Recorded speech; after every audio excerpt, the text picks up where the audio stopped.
assert까지 추가를 한 상태이고요. 이제 여기 컨트롤러의 뭐 서비스 업데이트 하기 이쪽 한번 보시면 여기에 principal이라고 하나 있습니다. 이 객체를 넣어줄게요. 어디에 넣어줄 거냐면 우리 create answer 부분 있죠? 이쪽에 넣어줄 겁니다. 그래서 이게 answer 컨트롤러고요. answer 컨트롤러 create 할 때 이제 요것도 같이 껴서 넣는 거죠. 계행을 좀 해보겠습니다. finding result 하고 principal까지 넣어주시면 됩니다. 이렇게.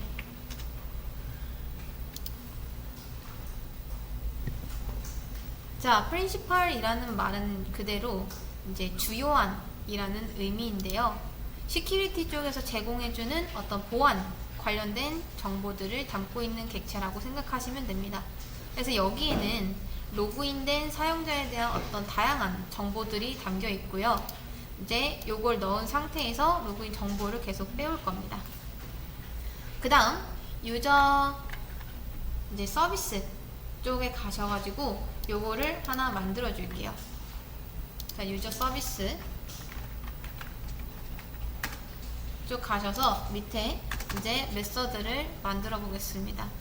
프린시펄 추가를 한 다음에 여기에다가 이제 public site user, 물론 뭐 복사 줘도 되긴 하는데 그렇게 어려운 건 아니니까 user 해서 string user name.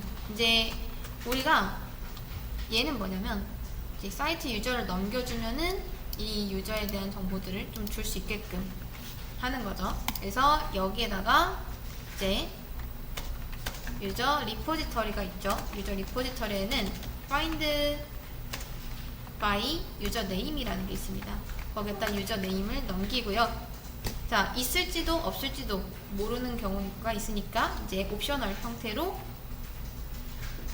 받겠습니다. 사이트 유저 이런 식으로. 그 다음 이름은 여기서도 사이트 유저라고 했으니까 우리도 사이트 유저라고 이름을 짓겠습니다. 그래서 리포지터리에서 받아온 이 데이터를 사이트 유저에 넣고 이제 확인 한번 해봐야겠죠. 만약에 이 사이트 유저가 is present 자, 요렇게 만약에 없을 경우, 있을 경우에는 이제 리턴을 사이트 user.get 해서 그냥 돌려주면 됩니다. 근데 없다 라고 하면은 이제 여기선 throw new data not found exception 이라는 예외 처리를 했는데요. throw new data not found exception 해서 site user not found 요거는 그냥 복사하겠습니다. 자, 요렇게 써주시면 돼요.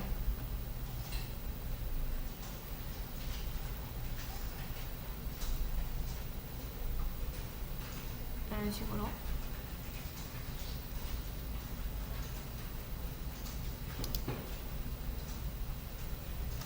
자, 요렇게 하면은 유저 이름을 통해서 유저 정보를 찾아오는 getUser 메서드가 완성이 됩니다.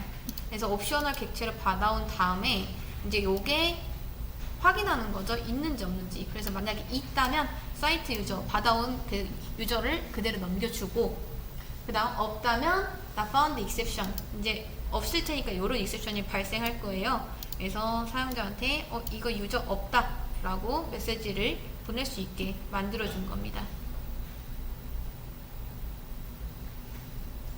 자, 요렇게까지 한 다음에 answer 컨트롤러로 가서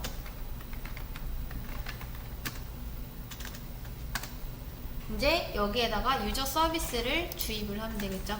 private final user service 요렇게요.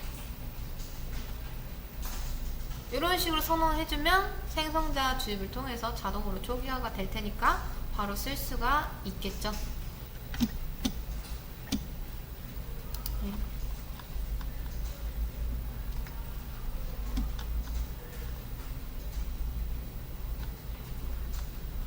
자, 이제 거의 끝났습니다. 그런 다음에 이제 우리가 아까 create 요 다음 내용입니다. 컨트롤러부터 이렇게 수정을 좀 해보겠습니다.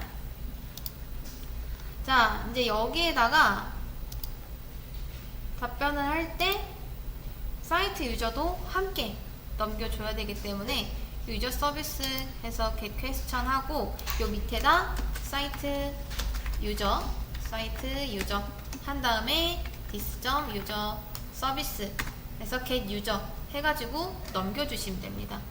근데 넘겨줄 때 이제 어떤 방식으로 넘겨주면 되냐? 자, 제가 여기에 이제 로그인된 회원의 어떤 정보들이 담겨 있다라고 말씀을 드렸었죠. 이건 시큐리티에서 제공을 해주는 객체고요. 프린시펄에 있는 get name 이렇게 해서 네임을 전달해주면 만약에 유저 1이라고 했을 때 요게 유저 1 이런 식으로 바뀔 겁니다. 그래서 이런 방식으로 넣어주시면 되고요. 그 다음 이제 크리에이트 할 때도 그냥 단순히 퀘스천이랑 컨텐트만 넣어주는 게 아니라 사이트 유저도 함께 넣어주시면 됩니다. 그러면 이제 유저 서비스 쪽 가서 크리에이트 할 때 마찬가지로 추가를 해주시면 되겠죠. 여기 밑에다가 answer set 어서에서 이제 받아온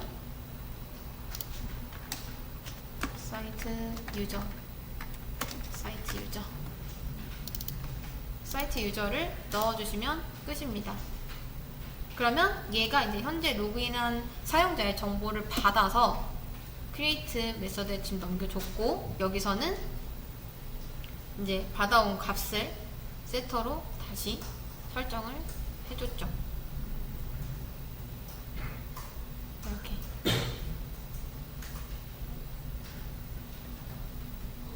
리턴 해줘야 돼요. 어떤 걸요? 여기에다가요? 네. 아니요, 리턴은 뭐 딱히 크리에이트 할 때는 리턴을 하는 경우도 있습니다. 뭔가 ID 값 같은 걸 넘겨줘야 될 때는 리턴을 할 수도 있는데 지금으로서는 딱히 여기도 아마 리턴이 구현이 돼 있네요. 요건 컨트롤러고. 컨트롤러에서 뭐 사이트 유저로 근데 이 네네. 근데 여기서 보면은 사이트 answer 서비스에서 크리에이트 하고 이걸 딱히 뭐 변수 값을 다시 받아서 사용하는 데가 없죠. 근데 받아서 사용하는 경우는 뭐냐면 이런 식으로 ID 값 줘야 될 때 이거를 리턴하기도 합니다. 근데 뭐 지금은 딱히 필요할 게 없을 것 같아서 뭐 리턴은 안 하셔도 됩니다. 상관없습니다.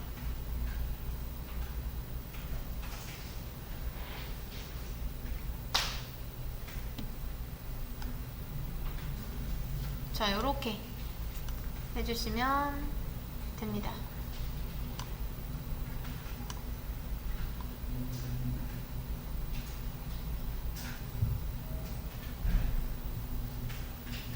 자, 그래서 지금 정리를 하면은 제가 로그인한 상태에서 답변을 작성하면 프린시펄을 통해서 로그인된 유저의 어떤 정보 같은 거를 얻고요. 그건 이제 스프링 시큐리티가 제공을 해주고 그 다음 그 이름으로 DB 조회를 해서 이제 얘한테 다시 넘겨주게 됩니다. 그리고 그 넘겨준 작성자로 이제 등록이 되는 그런 방식인 거죠. 자, 한번 해보겠습니다. 여기까지가 답변 작성자 등록 작업이고요. 질문 쪽도 비슷한 방식으로 해주시면 됩니다. 그럼 다음에 한번 해볼게요. 1, 2, 3, 4. 자, 로그인을 하고 답변 안녕하세요. 자, 이렇게 답변이 달렸죠. answer 확인해보면 이제 1번 회원이 작성한 걸로 이렇게 나오게 됩니다. 근데 로그아웃을 하고 답변을 잘 넣으면 어떻게 될까요? 오류 나겠죠? 왜냐면 principal install가 여기 없어서 그런 겁니다. 그것도 나중에 처리를 할 예정입니다. 우선 여기까지 한 다음 기세 올릴게요.